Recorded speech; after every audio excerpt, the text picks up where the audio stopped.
Property কিনতে চাইছেন কিংবা আপনার প্রপার্টি আছে সেটা বিক্রি করতে চাইছেন কিন্তু হচ্ছে না, না প্রপার্টি কিনছেন না বিক্রি করতে পারছেন,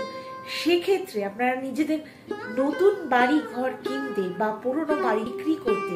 ইতিমধ্যে যদি নাজেহাল হয়ে থাকেন,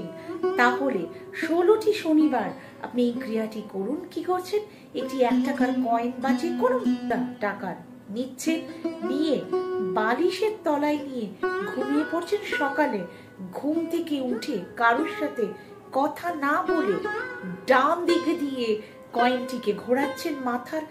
9 বার এবং একটু এক জায়গায় একটি পাত্রে জমা করছেন। 16টি শনিবার হয়ে গেলে মানে 16 টাকা বা 2 টাকা করে যদি রাখেন 32 টাকা, এইভাবে যদি 16টি শনিবার পর সেই টাকাটি আপনি আপনার বাড়িতে যে কাজের লোক আছে তাকে দিয়ে দেন, কিংবা মন্দিরের বাইরে যে ভিক্ষুক বসে থাকে তাদের দিয়ে দেন, তাহলে আপনার জমি বা বাড়ি সংক্রান্ত যে মনের ইচ্ছা সেটা